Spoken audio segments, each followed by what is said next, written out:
Hello everyone, আসসালামু আলাইকুম। Welcome to Smriti's another new video.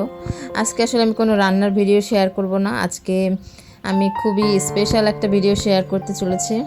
Special বলতে আমার কাছে অন্তত স্পেশালি বটে, কারণ 2 বছর পরে আমার সন্তানদের বাবা দেশে ফিরে আসছেন। তো তার জন্যই কিছু সারপ্রাইজের আয়োজন করেছিলাম। তার মধ্যে অন্যতম ছিল এই জামাই ডালা। তো ভাবলাম জামাইকে খুশি করার জন্য জামাই ডালা বানিয়েই প্রথম দিন আমি সার্ভ করি। তো এই জন্য এই তো পোলাও, একটা বড় ডিশে আমি পোলাওগুলো সব বেড়ে নিচ্ছি একসাথে।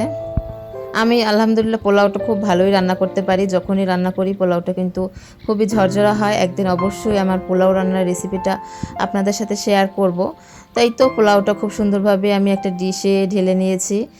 তারপর আমি এখানে দিয়েছি একটা আস্ত মুরগির রোস্ট। তো মুরগির রোস্ট আমি একটা বাটিতে নিয়েছি, জানি ঝোল মানে চারদিকে ছড়িয়ে না পড়ে, এই জন্য আর কি। সাথে দিয়ে দিলাম দুটো আস্ত ইলিশ মাছ। আসলে আমি এই জামাই ডালাই ফার্স্ট টাইম ট্রাই করেছি, কেমন হয়েছে না হয়েছে আসলে নিজে অত ভালো বলতে পারবো না। তারপরে এই তো কাবাব ভেজে নিয়েছিলাম, সেগুলো একসাথে দিয়ে সাজিয়ে নিচ্ছি, মানে যতটা পেরেছি আর কি, যেরকমের হয়।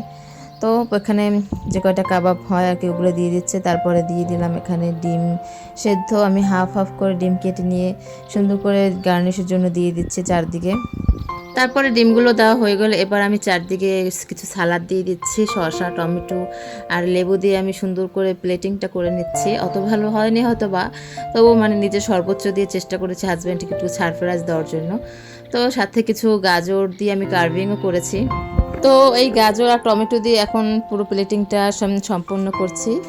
তো রোস্টের উপরও কিছু গাজরের পিস দিয়ে নিচ্ছে, আর সাথে একটা টমেটোর কার্ভিংও দেওয়ার চেষ্টা করেছি আর কি, কিছুটা সেই বানার চেষ্টা করলাম আর কি। তো এই তো ছিল হাজব্যান্ডকে সারপ্রাইজ দেওয়ার জন্য আমার জামাই ডালার রেসিপি। তো এর সাথে আরও ছিল চাইনিজ ভেজিটেবল, গরুর মাংস ভুনা, ডাল। তো এগুলো তার জামাই ডালাতে সার্ভ করা যায় না, এগুলো আলাদাভাবে সার্ভ করেছিলাম। তো এই ডালাতে যে খাবারগুলো ছিল তার রেসিপি কিন্তু অবশ্যই আবার শেয়ার করবো আমার চ্যানেলে, আপনারা অবশ্যই সেটা দেখবেন। শুধু জামাই ডালাই নয়, হাজব্যান্ডের জন্য আমি একটা পুডিংও বানিয়েছিলাম, খুব সুন্দর পারফেক্ট হয়েছিল পুডিংটা। তো সেই পুডিংটাই আমি প্রথম যেদিন বানিয়েছিলাম, পরের দিন তো হাজব্যান্ড আসছিল। তো সে যেদিন আসছিল সেদিন আমি এটা ফ্রিজ থেকে ঠান্ডা ঠান্ডা নামিয়ে নিয়েছিলাম, নামিয়ে প্লেটিং করে নিয়েছি। তো দেখুন আমার পুডিংটা কতটা পারফেক্ট হয়েছে, কালারটাও খুব সুন্দর হয়েছে আর খেতেও অসাধারণ হয়েছিল। এই পর্যন্তই শেষ নয়, হাজব্যান্ডের জন্য আমি আরও কিছু সারপ্রাইজ রেখেছিলাম। তো এই তো সবশেষ বিকেলবেলা যখন খাওয়া দাওয়া শেষ হয়ে গিয়েছিল, তারপর আমি হাজব্যান্ডের জন্য একটা কেকের অর্ডার করেছিলাম, আর আমার ছেলে এনেছিল কিছু ফুল। তো এই তো ফুল আর কেক দিয়ে আমরা আমাদের সারপ্রাইজ পর্ব শেষ করলাম। তো আমার হাজব্যান্ডকে আমি এত সারপ্রাইজ দিলাম, তার তো তারপরে কিছুটা দেওয়া উচিত। তো সেও আমাকে একটা গিফট দিল। এটা হচ্ছে স্যামসাং A35 সিরিজের মডেলের মোবাইল।